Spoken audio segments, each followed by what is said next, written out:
저는 김연아 선수를 참 좋아합니다. 2012년 밴쿠버 동계올림픽 때 이 20살밖에 안 된 아가씨가 전 세계 카메라가 비치고 있는데 금메달 땄을 때 태극기가 올라갈 때 성호를 걷잖아요. 그렇죠? 이게 성호 걷기가 쉽지가 않아요. 사실은 여러분들은 교우들하고 밥 먹을 때는 성호 걷고 성당 안 다니는 분들하고 같이 밥 먹을 때 성호 걷기가 참 용기가 잘 안 되죠. 그래도 용기 있는 분들은 거요. 그런데 정말 지위가 높거나 정말 나하고 상관이 없는데 공식적인 자리에서 성호 걷는 건 더 어려워요. 좀 양심적인 신자가 허벅지에 십자가 긋고 먹죠. 양심적인 신자가 허벅지에.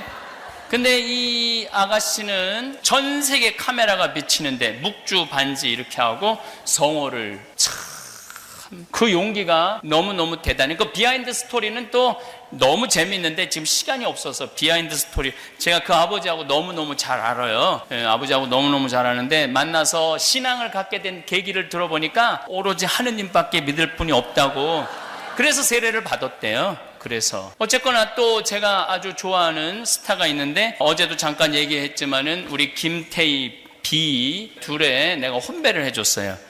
지난 1월 19일 날 혼배를 해줬는데 이 두 친구가 저한테 와서 그러는 거예요. 신부님, 저희들은 스포트라이트 B 같은 경우는 월드스타죠. CNN에 나가서 인터뷰도 할 정도로 또 김태희 씨는 대한민국의 제일 예쁜 미인이라고 그러고 그래서 얼마든지 조명을 받고 언론에 대단한 걸 받을 수 있는데도 불구하고 이 친구들이 그런 얘기를 하는 거예요. 저희들은 아름다운 하느님의 성전에서 조용히 축복받고 싶다는 거예요. 우리 둘만의 결혼을 하느님 성전에서 하고 싶다는 거예요. 이거 얼마나 예뻐요. 그리고 정말 너무너무 놀라운 거는 결혼 날짜는 신부님 바쁘니까 신부님 되는 날 결혼하겠다는 거예요. 그래갖고 내가 그 주간에 수녀원 피정지도가 일주일 있었는데 수녀님들한테 양해를 구하고 목요일 날 오후 아침 9시 2시간인데 9시 밤 8시에 갖고 낮 시간으로 가서 혼배를 해주고 왔죠. 아주 둘이 손잡고 신앙생활도 너무너무 예쁘게 하고 딱 임신을 했는데 어제도 잠깐 말씀드렸지만 임신한 기념으로 저한테 2천만 원을 보내면서 신부님 어린아이 중에 꼭 치료가 필요한 아이들 꼭 수술해달라고 그래서 몽고 아이, 아프리카 케냐 아이 제가 이렇게 둘을 수술을 해줬어요. 그게 얼마나 마음이 이뻐요.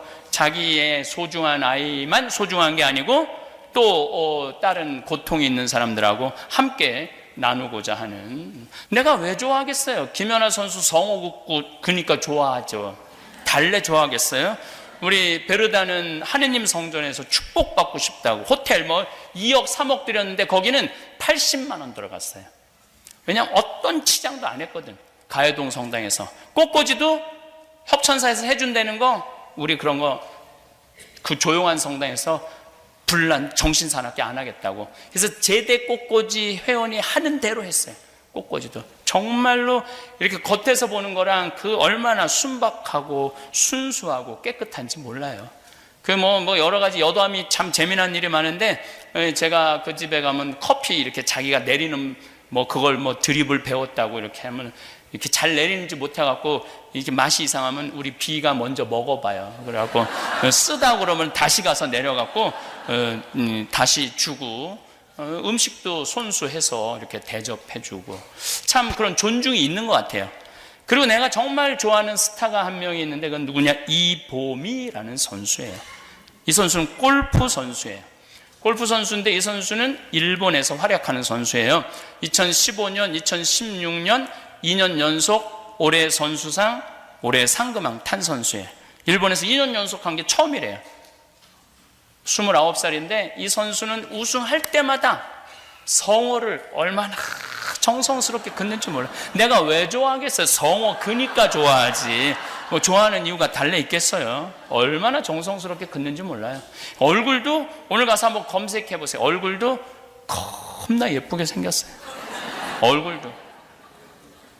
그런데 만날 길이 있어야지. 한국에서 다른 사람들은 뭐 나를 먼저 찾아오지만은 이보미 선수는 뭐 한국에 있는 선수도 아니고, 근데 그냥 성호 걷는 게 너무 이쁜 거예요. 한번 보고 싶은데 볼 길이 있어야지. 내가 방법은 유일하게 하나 있어요. 텔레비에다 대고 이렇게 항상 소리 질렀어요. 하느님, 저 이보미 선수 한 번만 만나게 해주세요. 그게 내 유일한 방법이야. 그런데 이번 2월 달에 이보미 선수 엄마하고 밥을 먹을 기회가 있었어요.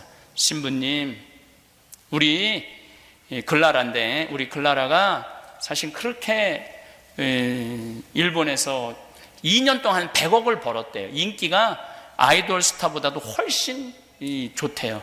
그렇게 잘하는 거는 난 내 강의 때 핸드폰 울려도 한 번도 신경질을 부린 적이 없어. 우리 클라라가 그렇게 하는 거는 이상한 데로 치고 이상한 데로 가도, 연장전에 가도 승리하는 거는 참 겸손하죠. 보미가 잘해서가 그러는 게 아니라 하느님이 도와서 그렇다고. 나는 자기 딸을 딱 가졌을 때 스스로 성당에 나갔대요. 누가 선교도 안 했는데 왠지 성당에 나가고 싶더래요. 그래서 로사로 세례를 받고 보미는 글라라로 세례를 주고, 이 딸을 키우면서 평생 기도로 키웠대요. 참 그게 참 그러니까 세계적인 스타가 되려면 부모가 남달라야 돼. 기도로 키웠다는 거, 기도로. 그리고 15기도를 손에서 놓친 적이 없대. 15기도 아시는 분들은 알 거야. 1년 동안 하루도 안 빼놓고 기도하는 게 있어요. 근데 기도 시간은 40분 정도 돼. 책이 두꺼워갖고 책 없으면 또 못해. 내가 그거 240일 하다가 내 던진 사람이에요. 다시는 내가 기도하지 않는다고. 다시는 이런 기도. 근데 딸이 이 시합에 들어가면 100단 안 돼요, 묵주기도를.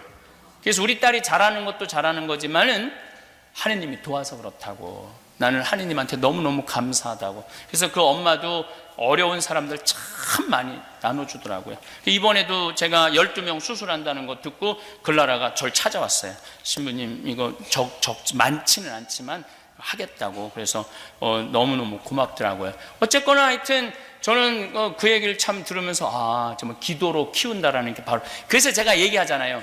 뱃속에서부터 모태신앙인 아이하고 이게 그냥 중간에 세례받은 아이하고 다른 게 많아요. 그 신앙을 전해준다는 게 무서운 거예요.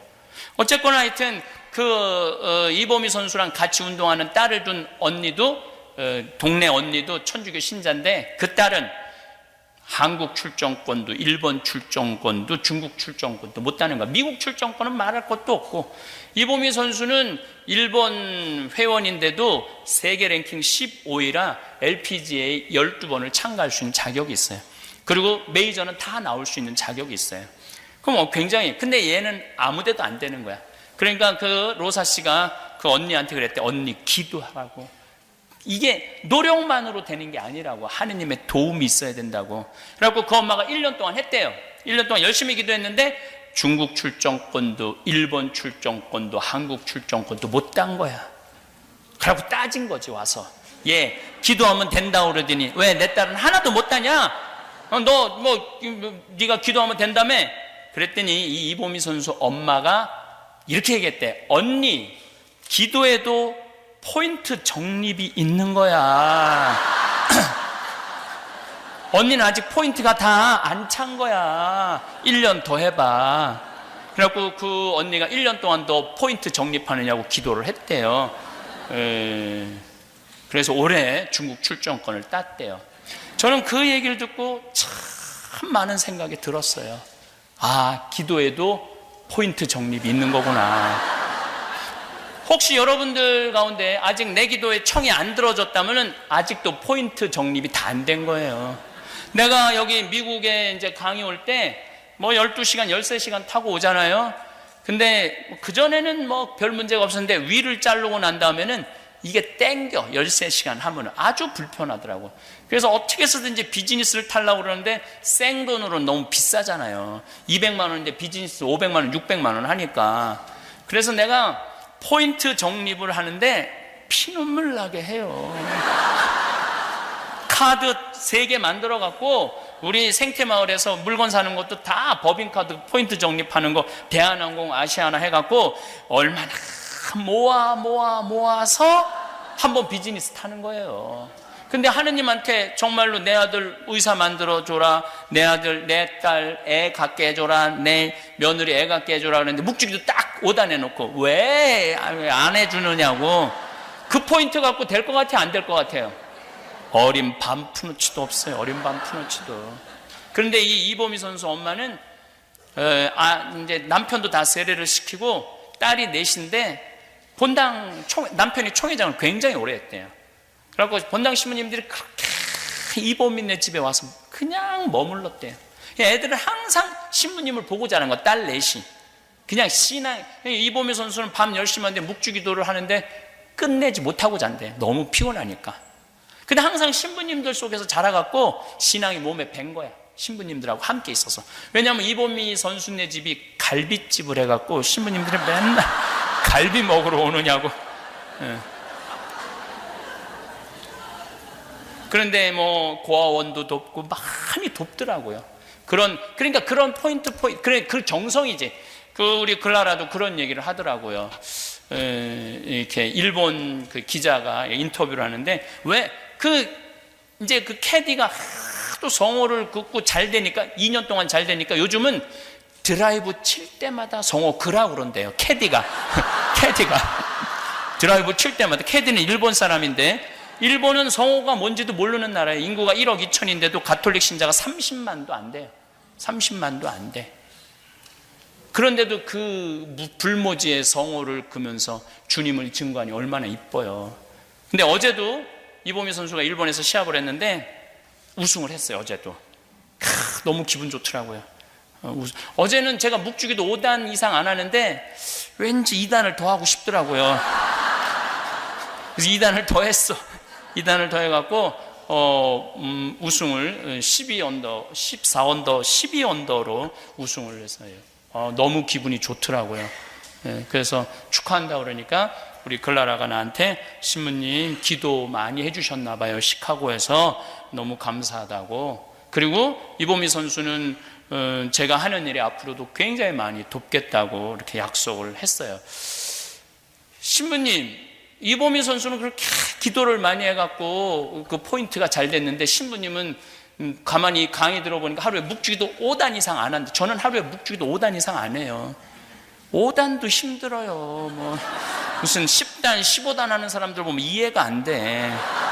나 어제 7단 한 거는 엄청 많이 한 거예요. 어제 7단 한 거는. 오늘도 딱 5단만 하고 딱 말았어요. 예. 근데 신부님 하루에 묵주기도 5단밖에 안 한다는데 왜 이렇게 신부님은 하시는 일마다 잘 되느냐고. 그 포인트도 별로 없는데 보면은 어떻게 하시는 일마다 잠비아의 땅 1000만 평 받고 할머니가 100억 기증하고 뭐 수많은 뭐 설계사들이 와서 도와주고 주위에 많은 의사들도 함께하고 뭐 연예인들도 뭐 간다면 뭐 어떻게 이렇게 신부님 하시는 일마다 잘 되느냐고. 포인트도 별로 없는데. 여러분들 포인트도요 패밀리 포인트가 있는 거예요. 가만히 보면은 저를 위해서 기도해 주는 분들이 너무너무 많아. 보면은 참 제가 신부가 살 수 있는 길은 교우들의 기도예요. 교우들의 사랑의 기도로 우리가 사는 거예요. 이게 제가 성서 준비하고 또 뭐 잠비아 일하고 뭐를 하다 보면은 그냥 살아계신 하느님, 지금 여기 함께 있는 하느님이야. 모든 걸 준비해 주시고 모든 걸 예비해 주시는 하느님이라는 생각 정말 많이 해요. 나는 별로 느끼고 싶지 않아. 느끼면 느낄수록 피곤하니까. 느끼면 느낄수록 피곤하거든요. 잠비 한 번 더 갔다 와야 되고 강의 한 번 더 갔다 와야 되고 어디 더 갔다 너무너무 피곤해. 그래서 내가 하느님한테 항상 하는 얘기가 제발 나한테 기적 좀 일으키지 말라고 좀. 나 지금도 충분하다고. 그런데 매일매일 기적 같은 일을 해줘요. 이게 다 누구 덕분이냐면 교우들 기도 덕분이에요.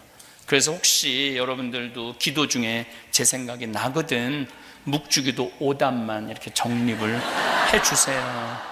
오늘 아침에 목욕 킹 사우나 가기 전에 밥을 먹으러 갔는데 형제 자매 두 분이 내 밥값을 다 내주고 가셨어요. 근데 앞에 할머니 한 분이 계신데 92살이래. 너무 곱게 생기셨더라고. 세례명이 안나래. 그래서 내가 오늘은 안나 할머니 위해서 묵주기도 5단 바치겠다고. 저도 요즘 무슨 기쁨이 있느냐면은 남을 위해서 기도해 주는 게 참 기분 좋더라고요. 남을 위해서 기도해 주면 내가 기분이 좋아. 미사 때도 뭐 하여튼 20명, 30명, 50명까지 막 기억해요. 내가 이제까지 만나서 돌아가신 분들 다 기억하고, 또 내 주위에서 나를 도와주는 분들 그냥 생각할 수 있는 데까지 다 그걸 인텐시오라고 그러거든요. 인텐시오. 지향을 두면 하느님이 기억해 주신다는 거예요. 그러니까 여러분들도 기도할 때 큰 대책 없이 하지 말고, 여러분들 어려운 사람들, 힘든 사람들, 고통 속에 있는 사람들, 그런 사람들, 또 이제까지 살아오면서 먼저 세상 떠난 사람들, 그런 사람을 지향을 두고 한번 기도해 보세요. 기도가 엄청나게 풍요로워져요. 그래서 기도해달라고 이제 이 이야기를 장황하게 하고 계속 이어서 자신있게 이어서 강의하도록 하겠습니다. 저는 중학교 1학년 때 세례를 받았어요. 세례 받기 전에 나는 어땠느냐? 우리 집 막내였어요. 아주 이기적이고 계산적이고 신경질적인 아이였어요. 저는 밥 먹을 때 막 엄마 어머니 마음에 안 들면은 숟가락, 젓가락 던지는 건 다 반샀어요. 안 먹는다고. 그냥 정말로 이렇게 요즘 7살, 8살 되면 막 땡깡 피는 애들 있죠? 딱 걔가 나였어요. 난 너무 신경이 나면 밥그릇도 막 던졌어요. 안 먹는다고. 그럼 우리 어머니가 그 밥알을 다 모아, 방바닥에 흩어진 밥알을 다 모아갖고 밥상에다 딱 넣어놓고 난 다음에 나한테 와서 나를 안 죽을 만큼 두들겨 패셨어요. 다짜고짜. 그래서 어렸을 때 어머니가 그 빗자루로 거꾸로 들고 이렇게 때려갖고 이게 막 아픈 기억이 아직도 있어요. 생각해보면 그 아픈 게 많이 맞았어요. 정말 많이 맞았어요. 근데 딱 중학교 1학년 때 세례를 받는 순간 내 인생에 어마어마한 거울이 나타난 거예요. 예수 그리스도라는 거울이 나타난 거예요. 예수님이라는 거울에 비춰서 나 자신을 보니까 너무나 형편없는 인간이야. 이기적이고 계산적이고 신경질적인 거야. 남을 배려할 줄도 모르고 희생할 줄도 모르고 사랑할 줄도 모르는 인간이더라고요. 그러니까 내 거울에 비춰진 내 모습이 흉한 모습이 보여지니까 고쳐지기 시작하더라고요. 조금씩 변화가 오더라고요. 신학교 들어가고 그때도 잘난 척을 참 많이 했죠. 근데 신학교 딱 들어갔는데 나보다 잘난 인간들이 너무 많은 거야. 서울 법대, 서울 공대, 경기도 전체 수석, 아예 그냥 서울 사대. 근데 공부 잘하는 애들은 별로 안 부러웠어요. 어떤 애들이 부러웠느냐면 어렸을 때부터 태어나면서부터 엄마가 뱃속에서 하느님한테 봉헌한 애들. 그래서 신앙교육을 아주 철저하게 받은 애들. 걔네들은 신학교에서 묵주기도를 해도 벌써 질이 달라. 나하고 하는 묵주기도하고 질이 달라. 나는 그냥 중학교 1학년 때 세례받아갖고 20살, 겨우 5년 만에 신학교 들어갔는데 걔는 20년 만에 신학교 들어간 애들 아니야. 준비가 그렇게 된 애들. 심성이, 성적이야 어떻게 할 수 있지만 심성은 따라잡기가 쉽지가 않더라고요. 그게 신학교 때 너무너무 힘들었어요. 왜냐하면 우리의 목표는 성인사제 되는 거고 성숙한 남들한테 인격이 훌륭한 사제로 성장하기를 바라는데 공부도 현찮고 성격도 현찮고 이상만 높은 거야. 근데 내가 신학교 때 가장 큰 선물이 깨달은 게 있어요. 세상에는 나보다 잘난 인간이 많구나. 나보다 세상에 인품 좋은 인간이 많구나. 여러분들 어려운 사람 도와주는 건 하나도 안 힘들어요. 정말로 내가 인생을 살아오면서 어려운 사람 도와주는 건 하나도 안 힘들어. 인생살이에 가장 힘든 건 뭐냐 하면 나보다 잘난 인간 인정하는 거예요. 그것처럼 어려운 게 없어요. 여러분들 세상 보면은 모차르트, 살리에르가 왜 모차르트를 그 젊은 나이에 죽였겠어요? 질투 때문에 그런 거예요. 질투. 그 천재성을 인정할 수가 없었던 거예요. 그 천재성을. 근데 우리 주위에는 그런 사람들이 참 많더라고요. 그런데 그런 사람마다 내가 시기하고 질투하면은 나는 마음의 평화를 누리지 못해. 자유가 없어요. 근데 나보다 잘난 인간 인정하고 나니까 머리가 똑똑한 사람은 머리가 똑똑한 대로, 인품이 좋은 사람은 인품이 좋은 대로 인정하고 나니까 나는 마음의 평화가 있더라고요. 왜냐하면 질투할 일이 없잖아요. 잘난 사람 잘난 대로 인정하는데 뭐가 질투가 필요해. 평화롭고 자유가 있더라고요. 자유. 그래서 그때부터 신학교 3학년 때부터 저는 정말로 세상에는 나보다 훌륭한 사람들, 나보다 똑똑한 사람들, 나보다 학식이 좋은 사람들, 나보다 공부 잘하는 사람들, 나보다 인품 좋은 사람들이 많구나. 그걸 인정하고 나니까 너무 편안하더라고요. 그래서 저도 아버지를 많이 닮아서 남욕을 거의 안 해요. 나하고 1년 동안 안식년 산 신부가 둘, 셋, 거의 4명 정도 되는데 생태마을에 와서 사는데 그 신부들이 공통적으로 하는 얘기가 황 신부 겉보기보다는 같이 살아보니까 생전 남욕을 안 하는데 내가 보통 뭐 주교님 욕도 하고 어떤 신부 욕도 하고 다 하잖아요. 근데 저는 생전 안 해요. 왜냐하면 인정하니까 그거 너무너무 좋더라고요. 여러분들도 성당에서 여러분들보다 이쁜 사람 인정해요.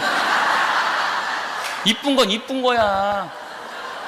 그리고 여기서 성공한 사람 성공한 거예요. 그 사람이 성공하기까지 노력한 거를 인정할 줄 알면은 마음이 정말로 편안해요. 제가 신학교에 있을 때 정말로 인품이 좋은, 아주 어렸을 때부터, 또 나는 어렸을 때부터 줄반장도 한번 해본 적 없는데 보니까 다 반장해봤어. 시골에서 어쨌든 했든 다 반장해봤어. 아주 심성이 좋은 친구 신학생이 있었는데 신부 때 보자 때도 나오고 내가 1보자, 그 신부가 2보자. 근데 그때 그 성당 생긴 이래 가장 신자가 16,000명이었어요. 그 성당은 신자가 16,000명인데 무슨 교육을 받으면은 기본으로 1,500명이 왔어요. 1,500명이. 그러니까 그 전에는 헌금이 17억인가 했는데 우리 셋이 본당 신부님이랑 그 신부하고 나하고 이렇게 했을 때 27억이 들어왔어요. 그러니까 1년 만에 10억이 더 들어온 거야. 성당이 거의 기적 같은 일이 벌어졌던 거예요. 둘이 그렇게 잘 맞았어요. 그 신부가. 근데 하루는 내가 아마 한 4년 전에 성령대회 여기 나올 때 전화가 왔어요. 새벽에 비행기 타러 나오는데 황 신부 나 누구야? 나 누군데 교황청에서 지금 막 전화가 왔다는 거야. 새벽에. 교황청에서 왜 전화가 왔어? 그랬더니 나보러 주교하래. 너 어떻게 생각해? 딱 그러더라고 나한테. 제일 먼저 나한테 전화를 한 거야. 그날 오후에 교구청 장관들 주교님들도 모르더라고요. 그 주교로 선임된 거를. 근데 내가 그랬어요. 나는 네가 정말로 우리 교구에 필요한 주교라고 생각해. 꼭 수락했으면 좋겠어. 우리 교구에 신부가 500명이거든요. 500명이 좀 넘는데 정말로 아픈 신부들을 어루만져줄 목자 같은, 정말 목자는 난 너라고 생각해. 절대 딴 생각하지 말고 꼭 받아들여. 그리고 내가 미국으로 나왔어요. 근데 내가 평상시에도 그 신부를 어떤 마음이었냐면 인품이 너무 좋다. 그리고 막 신학교 교수할 때도 막 가난한 학생들 컴퓨터 사주고 학비 대주고 다 하더라고요. 물론 이제 나한테 전화했고 돈 보내라고 내가 다 보내서 내가 다 알죠. 근데 너무너무 심성이 좋은 거예요. 근데 만약에 내가 평상시에 질투의 마음이 있다면은 황 신부 나보러 주교하라는데 너 어떻게 해? 어떻게 생각해? 너 같은 게 무슨 주교를 해? 하려면 내가 해야지. 그랬다면 나는 평화롭지 못한 사제, 기쁨이 없는 사제였을 거예요. 근데 이제 주교된 지 4년인가 이제 5년이 됐어요. 어젠가도 자는데 전화가 왔더라고요. 그 주교님이 황 신부 지금 어디야? 그래서 나 지금 시카고야. 언제 들어와? 9월 달에 들어가. 왜 이렇게 오래 돌아다녀? 빨리 한국에 들어오지.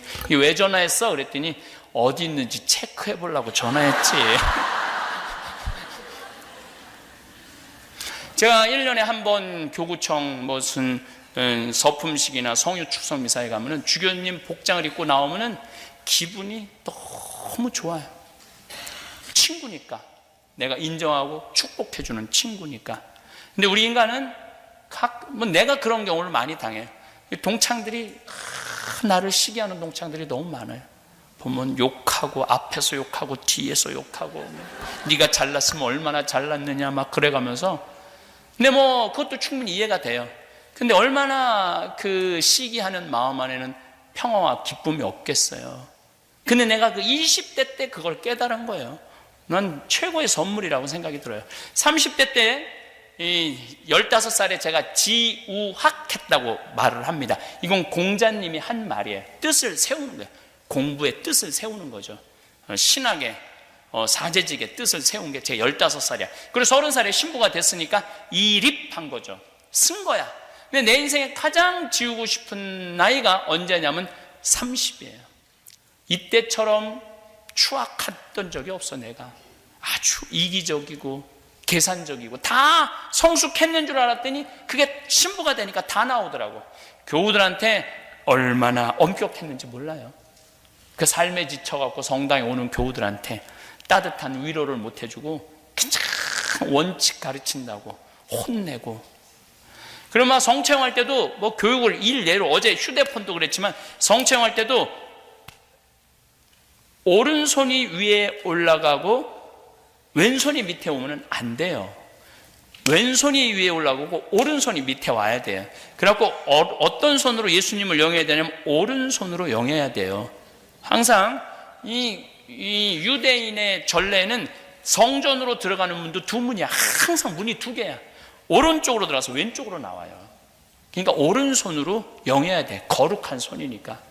근데 만약에 우리 교우들이 딱 오른손을 올리잖아요. 그럼 내가 손바닥을 딱 내리쳤어요. 손바닥 딱 내리치면은 성당에 쫙 소리가 나잖아요. 그럼 저 뒤에서 나오는 교우들이 어떻게 하느냐 하면 계속 이러면서 나와요. 그런데 나는 그것조차도 긴장하라고 생각하고 그것도 웃기지도 않았어. 계속 이러고 나와도 웃기지도 않았어. 그렇게 내가 무서웠어요. 30대 때. 그리고 얼마나 냉정하고 고지 않은 척, 잘난 척, 가진 척, 이거 정말 많아 했어요. 그래서 내가 삼척 출신이라고 해서 삼척 출신. 근데 40대가 되고 보니까 이게 안 돌아가는 분이 있는 거야. 손목 관절염이 있어갖고. 그게 40대가 돼서 보이더라고요. 그리고 이렇게 성체형하는데 실수하는 사람 하나 둘이야. 근데 그거를 그냥 내리친 내 자신이 너무 창피하더라고요. 그래서 요즘은 왼손으로 영하든 오른손으로 영하든 그냥 상관하지 않고 그냥 영에 드려요. 참 마음이 편하네. 요즘은 맞았느니 틀렸느니 그 신경도 안 써. 어떤 교우들은 막 헷갈리니까 이렇게 나오는 교우들도 있어요. 네가 알아서 주어라 이거야. 네가 알아서요. 그럼 내가 어떻게 하냐면 정가운데다 그냥 영해줘. 정가운데다. 근데 30대 때는 그 여유가 생기지 않더라고요. 30대 때는. 그래서 30대 때는 사람을 만나도 내가 환경운동 한다고 비누공장 무슨 빈병 많이 했어요. 정말 이리 뛰고 저리 뛰고. 근데 이제 공장도 만들어야 되고 돈도 없었을 때니까 31살서부터 운동한다고 이리 뛰어다니고 저리 뛰어다녔으니까. 근데 옆에서 도와준다고 이제 부자들이 이제 오면은 저 사람이 나를 도와주기를 계속 목적을 돈 받아낼 생각으로 사람을 만났어요. 또 부자들이 또 그래. 시모님 이번에 땅 팔리면 꼭 시모님 헌금하겠다고. 근데 놀라운 건 왜 그렇게 땅이 안 팔려?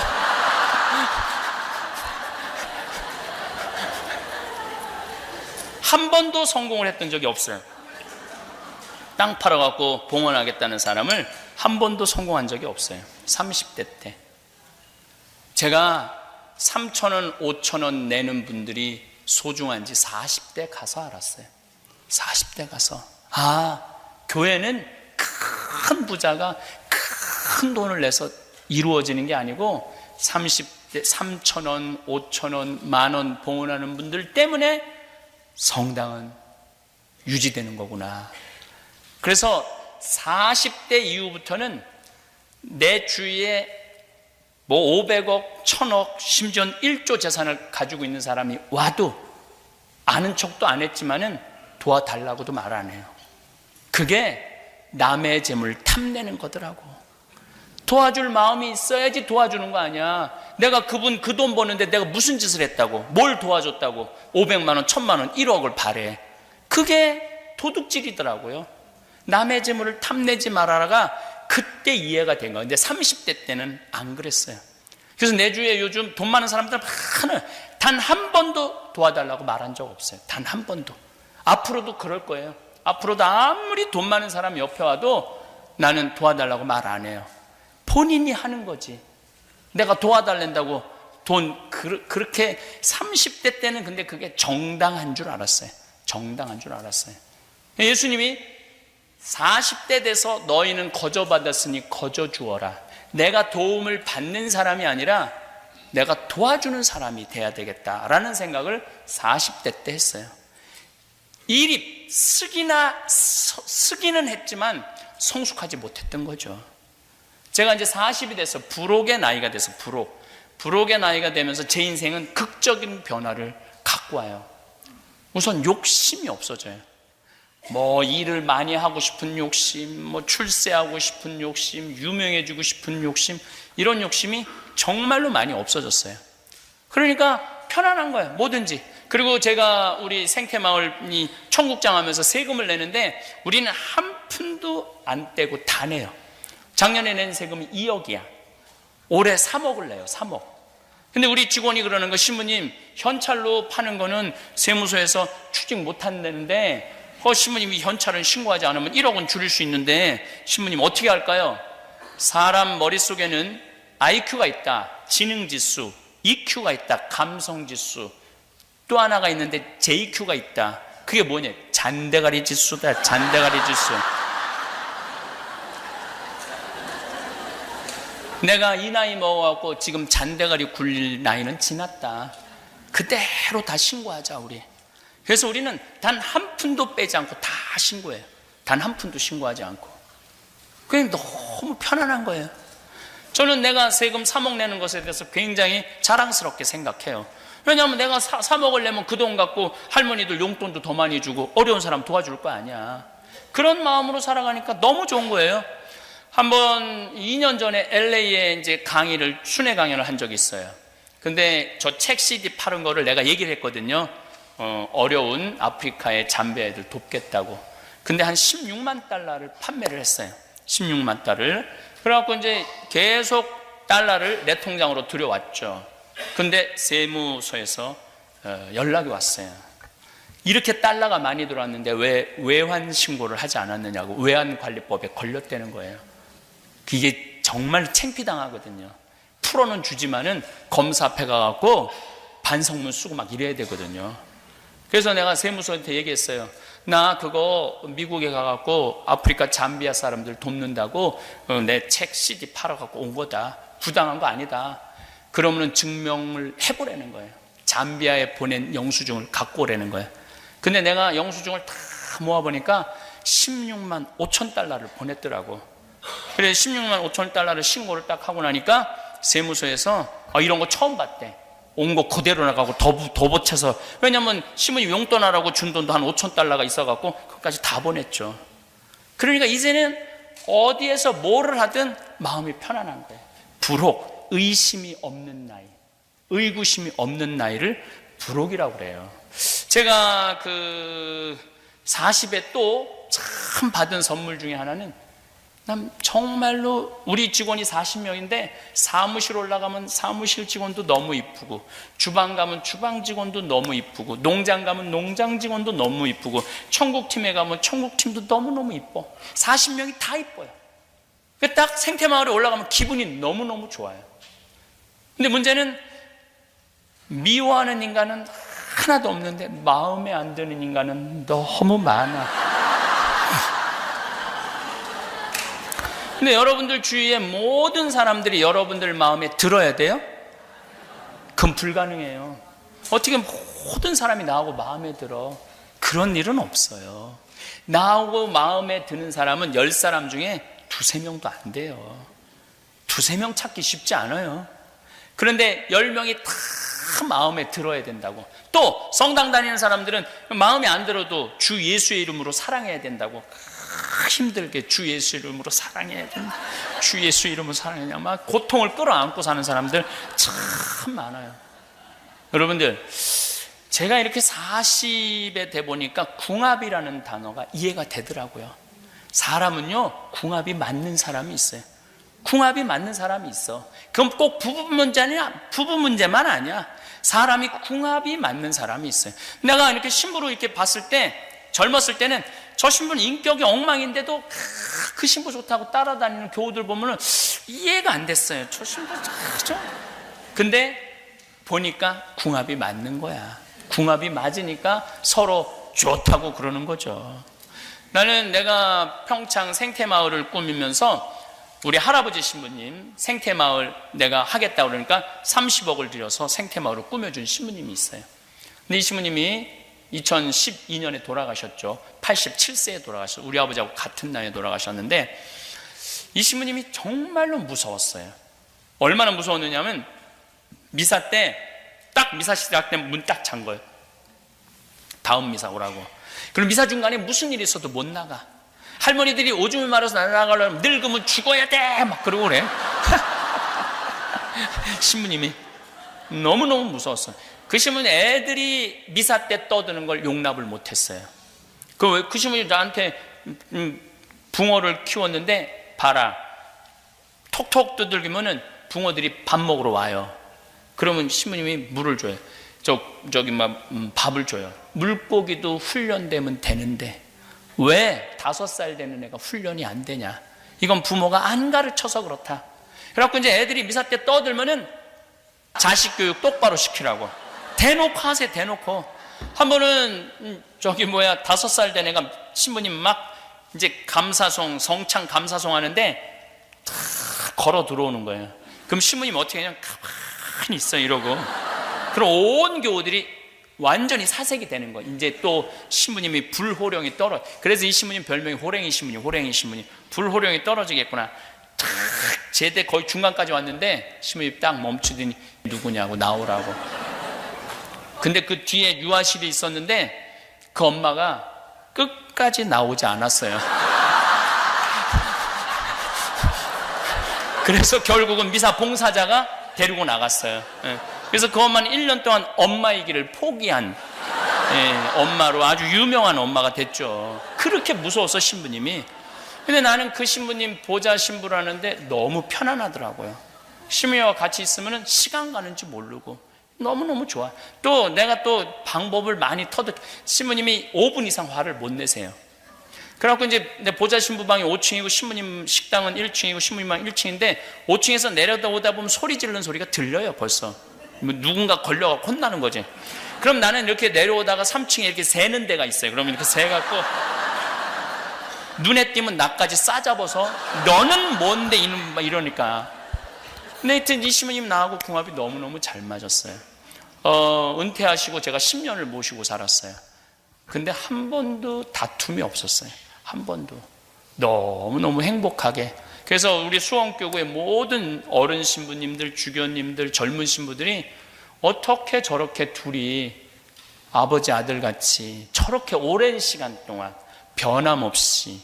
근데 신부님이 이제 2012년 2월 2일 날 입원하셔서 5월 17일 날 돌아가셨는데 입원하셔갖고 목에 구멍을 뚫으셨어요. 그래서 내가 목에 구멍 뚫지 말라는 거예요. 너무너무 힘들어하는 거예요. 목에 뭐가 걸리면은. 근데 이제 돌아가실만 하면은 살아나고 돌아가실만 하면 살아. 나는 강의는 너무너무 사순 특강 다니고 너무너무 바쁜데. 그래서 이제 뭐 주일날 저녁인지 월요일날 저녁인지 돌아가시기 한 3일 전에 돌아가신다고 그랬고 주교님들 다 오고 교구청 다 오고 신부들 다 와서 인사를 하는데 안 돌아가시는 거예요. 밤 12시가 됐는데. 근데 다 간다면서 나보러 한다는 소리가 네가 지켜. 난 내일 강의 있는데. 자기네들은 10분 정도만 되면 집에 가는데 난 3시간 운전하고 평창 들어가야 되는데 새벽 3시까지 기다리는데도 안 돌아가시더라고요. 그래서 내 신부님 내가 오늘 강의가 있어서 갔다 올 테니까 그 전에 돌아가시면 안 된다고. 그래갖고 이틀을 이제 강의를 하는데 너무너무 느낌이 이상한 거예요.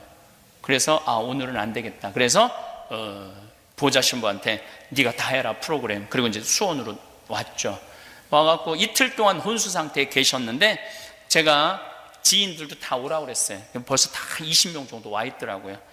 신부님 귀에다 대고 이렇게 얘기했어요. 신부님 이제 가셔라. 이제 가셔야지 신부님도 편안하고 나도 편안하고 옆에 있는 사람들도 편안하고 그러지 않느냐.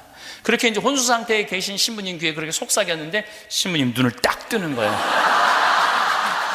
내가 죽으라고 그랬는데 눈을 딱 뜬 거야. 얼마나 놀랬는지.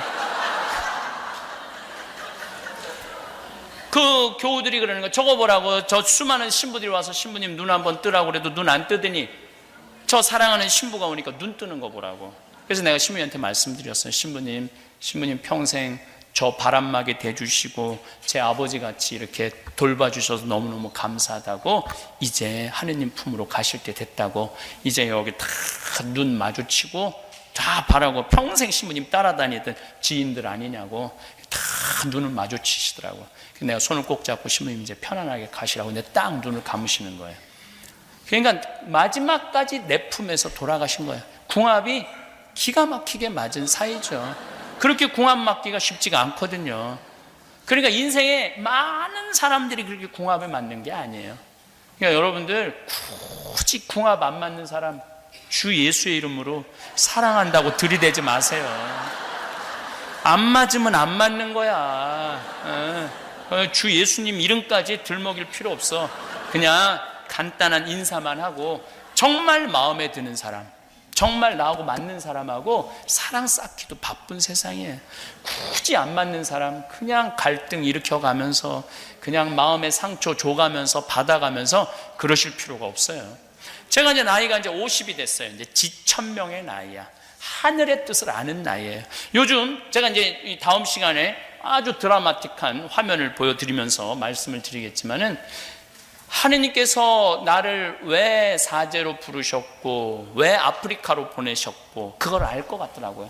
그리고 요즘은 내가 막 일을 추진하다가도 일이 안 되잖아요. 그럼 내가 딱 이렇게 말해요. 당신이 원하는 게 아닌가 보네. 그러나 딱 덮어요. 아니 구원도 하느님이 더 급하지 내가 급해? 여러분들 주위에 혹시 성당 안 나가는 사람 걱정하지 마세요. 하느님이 더 급하겠지. 여러분들이 더 급하겠어요? 하느님이 알아서 하시겠지. 제가 성서 강의하면서 많은 의문점이 있어요. 우리 가톨릭이 지금 13억이고 이슬람이 17억이에요. 17억.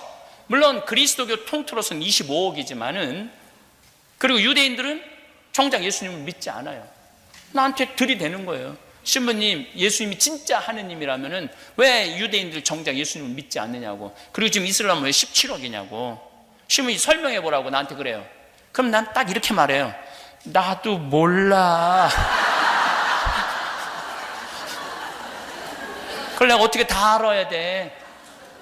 난 그냥 예수님이 너무 좋고 예수님 사랑하고 예수님의 사제야. 그런 것까지 내가 알 수 없는 것까지 나 설명할 능력 없어. 나도 몰라.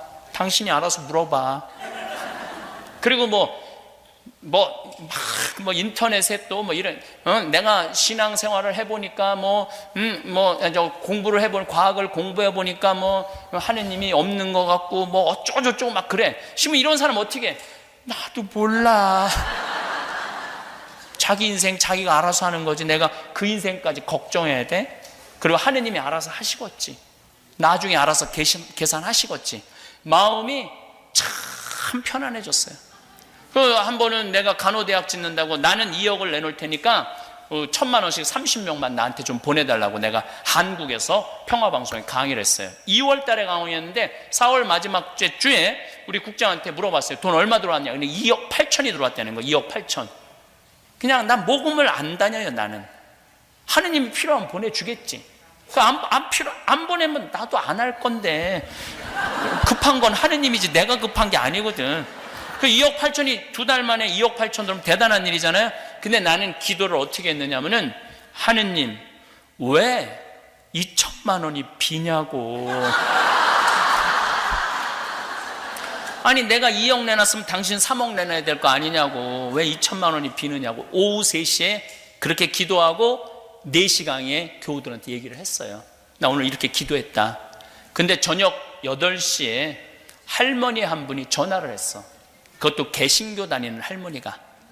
개신교 다니는 할머니가 전화를 했는데, 신부님, 기도 중에 하나님께서 황창현 신부님 돈 필요하다고 2천만 원 보내라고 그래서 보냈다는 거예요. 이게 웃을 일이 아니라 무서운 일이에요. 얼마나 내가 무서웠는지 몰라요. 내가 반장난식으로 하느님 왜 2천만 원이 비느냐고 그랬는데 그날 저녁에 2천만 원을 보내준 거예요. 얼마나. 그래서 하느님의 섭리라는 게 우리가 믿어야 돼. 저는 잠비아 일을 하면서도 막히는 일들이 너무 많아요. 근데 내가 하느님한테 이렇게 기도해. 나는 심부름은 내가 정말로 열심히 할 자신이 있다. 내 목숨을 걸어서도 할 수 있다. 그렇지만 안 되는 부분은 당신이 알아서 해라. 내가 안 되는 부분은 당신이 알아서 해야지. 내가 그것까지 억지로 하냐. 그러니까 순리에 따르게 되더라고요. 억지로 하는 게 하나도 없어. 그래서 뭐 귀양 막 말 나온 김에 한마디 하면, 내가 여주에 16만 평 제2생, 저기 그걸 써놨더라고. 그 제2생태마을 저 기금 아니에요. 저거 팔아갖고 잠비아로 나가지. 수원교구 돈 많은데 뭐하러 힘들게 청국장 팔아갖고 수원교구에 내려놔. 아프리카에 내려놔야지. 제2생태마을을 내가 허가를 다 받아놨어. 불가능한 허가를. 근데 딱 교구청에서 연락이 와서 손 띄라고. 근데 내가 어떻게 말했느냐면 띄겠다고. 보통 신부들 같으면은 5년 동안 했는데 일이 나하고 말 한마디 없이 손 이렇게 띄라고 말할 수 있느냐 어쩌고 저쩌고 그러는데, 그것도 내가 보기엔 다 성숙하지 못한 사람들의 행동이에요. 나는 신부고 교구청의 명령에 따라서 하는 신부인데 띄라고 그러면 띄어야지. 아주 간단한 거예요. 근데 막 내가 하면 안 된다고 막 불때같이 일어나던 신부들이 너무 당황한 거야. 내가 싸울 줄 알았더니 바로 손 띄니까, 아니 저건 아닌데 싸워야 되는데. 저는 지금도 생태마을에서 본당 신부로 발령 나도 난 나갈 수 있어요. 아프리카에서 저렇게 추진하다 했는데 교구에서 하지 말라 그러면 난 안 할 수 있어요. 왜냐하면은 나머지는 하느님이 알아서 하겠지. 나는 본당 가서 행복하게 살면 되지. 손해는 누가 나? 하느님이 나겠지. 내가 나는 게 아니지. 신학교 내가 짓겠다고 내가 한 것도 아니고 당신이 계획한 건데. 50이 돼서 하늘의 뜻을 아니까 마음이 참 편안하더라고요. 억지로 할 것도 없고 포기도 쉽더라고. 60, 시간이 없으니까 이제 이순 얘기를 할게. 60, 난 아직 60은 안 됐어요. 이순이 되면 귀가 편안한 나이야. 그리고 이해 못하는 게 없어야 되는 나이야. 60이 되면 모르는 게 없는 나이가 60이에요. 근데 60 된 분들이 난 정말 이해가 안 되네, 처음 듣는 얘기네, 이러면 나이를 헛먹은 거예요. 공부를 안 하는 거예요. 공부를 안 하는 거예요. 60이 돼갖고 남의 말에 귀를 기울일 줄 모른다면은 나이를 헛먹는 거예요. 그래서 60이 되면은요, 다 남의 말에 귀 기울일 줄 알고 끝까지 들어줄 줄도 알고, 뭐 이 말 저 말 할 거 없이 내가 너무 멋있는 60을 하나 만났어요. 직접 만난 적은 없는데 내 후배 신부 중에 하나가 5년 정도 후배 신부가, 그것도 5년 전에 여자 때문에 옷 벗은 것도 아니고 돈 때문에 옷 벗은 것도 아니야. 이게 굉장히 상징적인 신부예요. 기쁘지 않았대요. 미사를 드리는데 기쁘지 않았대요. 강론을 하는데 기쁘지 않았대요. 기쁘지 않은데 여기서 드리는 건, 이건 교우들을 기만하는 거고 하느님을 기만하는 거라고. 그래서 난 더 이상 사제의 자격이 없다고 옷을 벗었어. 너무너무 아깝더라고. 내가 평상시에 아끼던 신부인데 기쁘지 않은 순간이 오죠. 정말로 하기 싫을 때가 와요, 신부들한테. 근데 그 신부는 그 시기를 못 넘긴 거죠. 옷을 벗고 나갔어. 나는 잊었죠. 뭐 참 아깝다 이렇게만 생각을 하고. 근데 그 본당, 젊었을 때 본당 신부한 성모회장이 그 신부를 굉장히 사랑했나 봐. 근데 딸이 하나 있었는데 37, 8, 그 신부 45. 그 딸한테 그랬대요. 너 시집도 안 갈 거면은 그 신부님이 혼자 사는데 힘들 거다. 세상살이 혼자 밥하고 빨래하고 힘들다. 너 시집 안 갈 거면 그 신부님한테 시집 가라. 그래서 어려운 신부님 하나 정말로 의지가지 좀 도와드려라. 어떻게 생각하냐? 뭐 나 그 신부님하고 결혼하는 거 그렇게 나쁘진 않아. 뭐 엄마가 허락한다면, 아빠가 허락한다면. 남편을 또 설득을 한 거야. 남편을 설득해갖고, 여보, 당신 그 본당 신부님 있을 때 저런 사이 하나 봤으면 좋겠다고 안 그랬어? 저 사이 지금 이제 혼자 됐는데 저 사이 이제 보자고 남편을 설득시킨 거예요. 그래갖고 그 다음에 신부님한테 찾아가서, 신부님, 내 딸 얼굴도 예쁘고 돈도 벌고 괜찮다. 그러니까 신부님 혼자 외롭게 살지 말고 내 딸이랑 결혼해라. 설득을 해갖고 결혼을 시킨 거야. 그래갖고 뭐 2년 전 3월 25일 날 본당 상임위원들 다 몇몇 해갖고 결혼을 시켰다는 거예요. 내 말이 나이를 먹으려면 그렇게 먹으라는 거예요. 신부님이 어떤 여자하고 바람났다고 뒤에서 뒷담화하고 욕하고 그러지 말고, 신부님 그렇게 중간에 사제가 나가면 얼마나 힘들겠어. 사제로 편안하게 살다가 그러면은 돈 모아갖고 가서 신부님 용돈 좀 하라고 그러고 그래야지.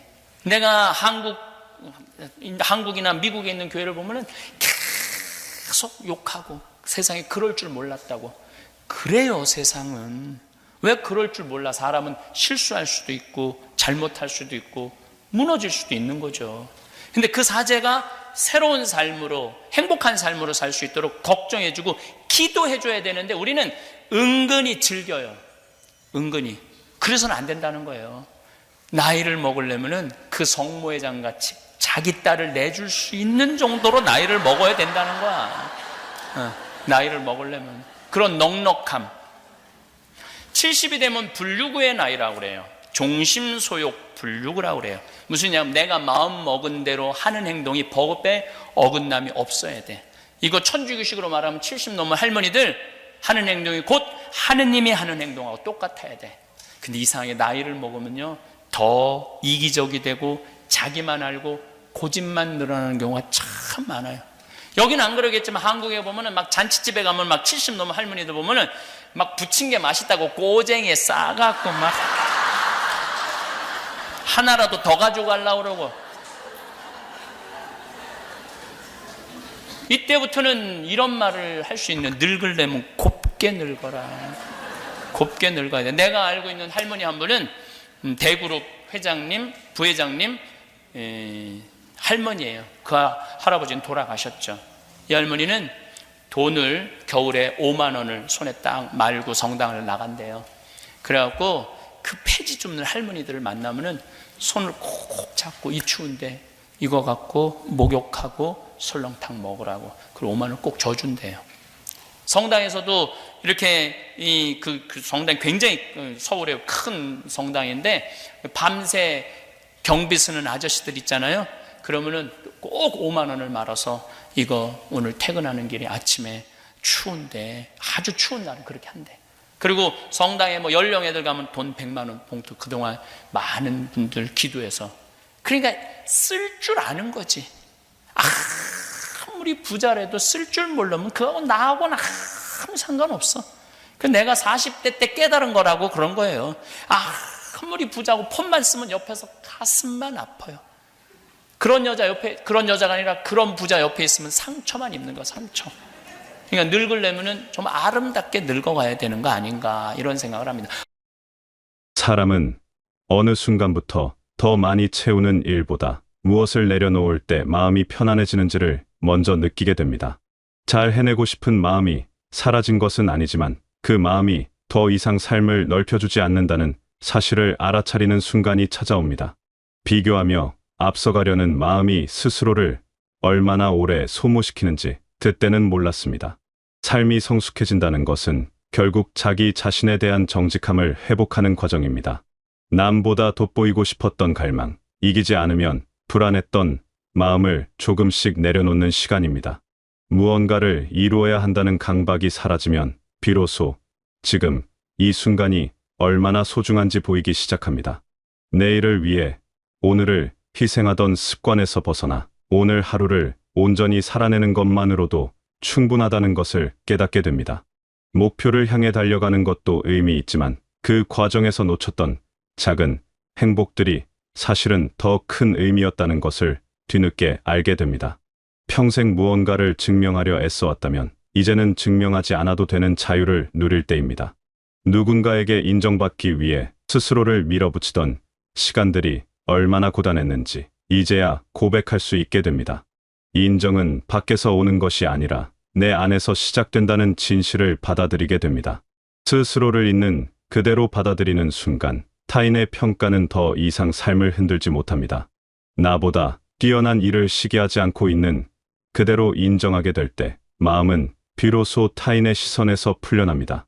누군가의 성공을 보며 내 부족함을 떠올리기보다 그 사람이 걸어온 길을 존중할 수 있게 됩니다. 시샘과 질투는 결국 스스로를 갉아먹는 감정이라는 사실을 깨닫게 됩니다. 타인의 빛을 인정하는 순간 내 안의 빛도 함께 밝아집니다. 비교는 끝이 없는 싸움입니다. 한 사람을 넘어서면 또 다른 사람이 보이고 그 사람을 따라잡으면 또 다른 목표가 생깁니다. 그렇게 평생을 남과 비교하며 살다 보면 정작 나 자신이 원하는 것이 무엇인지조차 모르게 됩니다. 남의 기준으로 내 삶을 평가하는 습관을 멈추는 순간 진정한 자유가 시작됩니다. 내 삶의 속도, 내 삶의 방향, 내 삶의 의미를 스스로 정의할 수 있게 됩니다. 누군가는 빠르게 달리고 누군가는 천천히 걷습니다. 어떤 이는 높은 곳을 향하고 어떤 이는 평온한 길을 선택합니다. 그 모든 선택이 다 옳고 다 아름답습니다.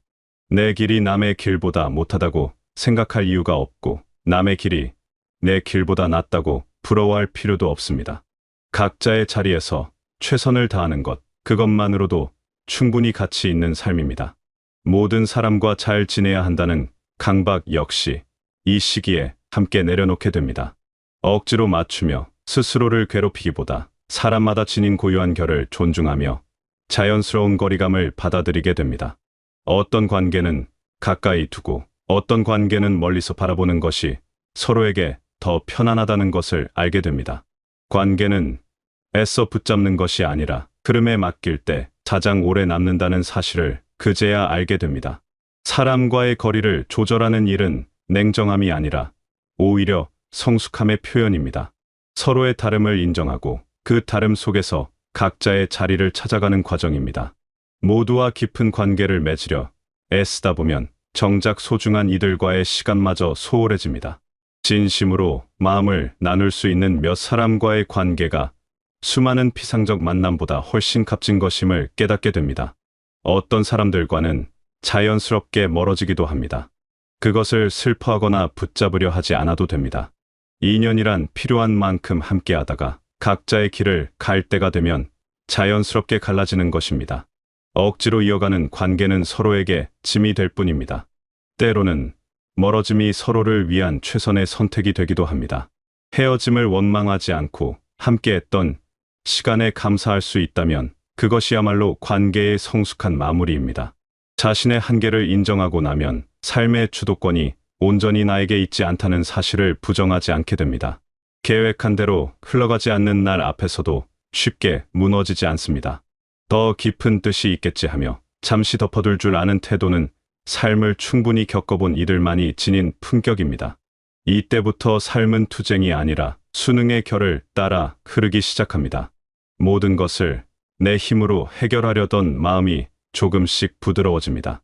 때로는 기다림이 필요하고 때로는 포기가 정답이며 때로는 그저 받아들이는 것만으로도 충분하다는 것을 배웁니다. 삶의 모든 순간을 통제할 수 없다는 사실이 두려움이 아니라 오히려 위로가 됩니다.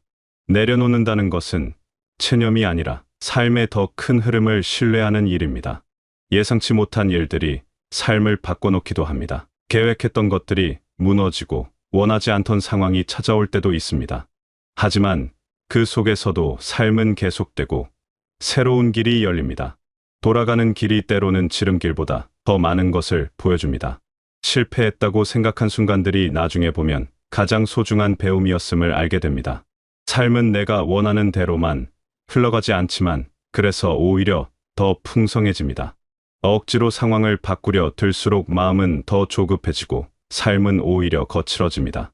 간절함마저 내려놓고 주어진 운명의 흐름에 몸을 맡길 때 예상하지 못했던 위로와 기적이 조용히 삶에 스며듭니다. 애쓰지 않기로 한순간부터 삶은 나를 적으로 대하지 않기 시작합니다. 간절함을 내려놓는다는 것은 무관심해지는 것과는 다릅니다. 원하는 것을 포기하는 것도 아닙니다. 다만 결과에 대한 집착을 놓아주고 과정 속에서 주어지는 작은 선물들을 발견하는 눈을 갖게 되는 것입니다. 바라던 일이 이루어지지 않아도 삶은 계속되고 그 속에서도 의미를 찾을 수 있다는 믿음이 생깁니다. 바람은 여전히 있습니다. 다만 그 바람의 삶 전체를 걸지 않게 됩니다. 이루어지면 감사하고 이루어지지 않아도 받아들입니다. 그 담담함이 오히려 삶을 더 풍요롭게 만듭니다. 모든 것을 얻으려 하지 않으니 작은 것에도 기뻐할 수 있고 모든 것을 지키려 하지 않으니 잃는 것도 두렵지 않습니다. 마음이 가벼워지면 삶도 따라서 가벼워집니다. 이 인생의 후반으로 갈수록 가장 아름다운 변화는 시선이 나에서 너로 옮겨가는 일입니다. 내 주장을 앞세우기보다 타인의 아픔에 가만히 귀를 기울이는 것만으로도 충분한 존재가 됩니다. 말로 설명하지 않아도 함께 있어주는 힘이 있다는 사실을 이 시기에 비로소 체득하게 됩니다. 누군가의 이야기를 들어주는 일은 그 사람의 존재를 인정하는 가장 따뜻한 방법입니다. 조언하고 해결책을 제시하려 하기보다 그저 그 사람의 감정에 공감하고 함께 머물러주는 것만으로도 큰 위로가 됩니다. 말 없는 동행이 때로는 수많은 말보다 깊은 울림을 줍니다. 곁에 있어준다는 것, 그것만으로도 충분한 힘이 됩니다. 내 경험을 강요하지 않게 됩니다. 누구나 각자의 방식으로 삶을 배워가야 한다는 것을 알기 때문입니다. 내가 겪은 일이 누군가에게는 전혀 다른 의미일 수 있고 내게 효과적이었던 방법이 다른 이에게는 맞지 않을 수 있습니다. 조언보다는 공감을, 가르침보다는 이해를 먼저 건네게 됩니다. 각자의 길은 스스로 걸어가야 하고 그 과정을 존중하는 것이 진정한 사랑입니다. 손에 쥔 것을 더 단단히 움켜쥐지 않아도 삶이 무너지지 않는다는 확신이 생길 때 베풀문 의무가 아니라 자연스러움이 됩니다. 누군가의 무너짐 앞에서 손가락질보다 뒤도가 먼저 떠오르고 조언보다 침묵이 더 깊은 위로가 됩니다. 남의 실수를 판단하기보다 그 사람이 겪었을 고통을 먼저 헤아리게 됩니다. 가진 것을 나누는 일도 달라집니다. 무엇인가를 주었을 때 돌아올 것을 기대하지 않게 됩니다. 베풀음 자체가 기쁨이 되고 누군가에게 작은 도움이 될 수 있다는 사실만으로도 감사하게 됩니다. 내가 가진 것이 많지 않아도 나눌 수 있는 것은 언제나 있습니다. 따뜻한 말 한마디, 진심, 어린 미소, 귀 기울여 듣는 시간, 이 모든 것이 누군가에게는 큰 선물이 됩니다. 마음이 넉넉해지면 세상을 바라보는 눈도 달라집니다. 모든 것을 좋고 나쁨으로 재단하지 않게 됩니다. 사람들이 저마다의 사연을 안고 살아간다는 것을 알기에 쉽게 판단하지 않게 됩니다. 누군가의 행동이 이해되지 않을 때도 그 사람의 입장에서 생각해 보려 합니다. 세상에는 절대적인 옳고 그름보다 각자의 사정과 처지에 따른 선택들이 더 많습니다. 살면서 겪는 모든 일에는 이유가 있습니다. 당장은 이해되지 않아도 시간이 지나면 그 의미를 알게 되는 순간이 옵니다. 힘들었던 시간들이 나를 더 단단하게 만들었고 아팠던 경험들이 타인의 아픔을 이해하는 힘이 되었습니다. 후회되는 선택도 결국은 나를 지금의 자리로 이끈 과정이었습니다. 완벽한 삶은 없습니다. 다만 불완전함 속에서도 의미를 찾고 상처 속에서도 배움을 얻는 삶이 있을 뿐입니다. 그렇게 사람은 오래 사는 인생이 아니라 명운이 곱게 익어가는 인생에 다다릅니다. 매일이 새로운 배움의 연속이고 작은 것에서 감사를 발견하는 시간이 됩니다. 완벽하지 않아도 괜찮고 느려도 괜찮으며 때로는 멈춰 서 있어도 괜찮다는 것을 알게 됩니다. 삶은 경주가 아니라 여정이고 그 여정 속의 모든 순간이 다 소중합니다. 삶은 결국 어떻게 살아왔느냐보다 어떤 마음으로 살아가느냐가 더 중요합니다. 성취와 성공으로 채워진 삶도 의미 있지만 타인에게 따뜻함을 전하고 세상에 작은 선한 영향력을 남기는 삶이 더 아름답습니다. 내가 떠난 자리에 온기가 남아있다면 그것이 바로 잘 살아온 증거입니다. 지금 이 순간도 충분히 의미 있습니다. 거창한 일을 해내지 않아도 누군가에게 특별한 사람이 되지 않아도 지금 여기에 존재하는 것만으로도 여러분은 소중합니다. 하루하루를 성실히 살아내고 작은 기쁨을 발견하며 주변 사람들에게 따뜻함을 전하는 것, 그것만으로도 충분히 의미 있는 삶입니다. 여러분의 삶이 애쓰지 않아도 충분히 귀한 것임을 기억하시길 바랍니다. 있는 그대로의 여러분으로 사랑받을 자격이 있고 지금 이 순간에도 누군가에게는 소중한 존재입니다. 비교하지 말고 조급해하지 말고 스스로에게 너그러운 마음으로 하루하루를 살아가시길 바랍니다. 그 속에서 진정한 평안과 기쁨을 발견하시길 바라겠습니다.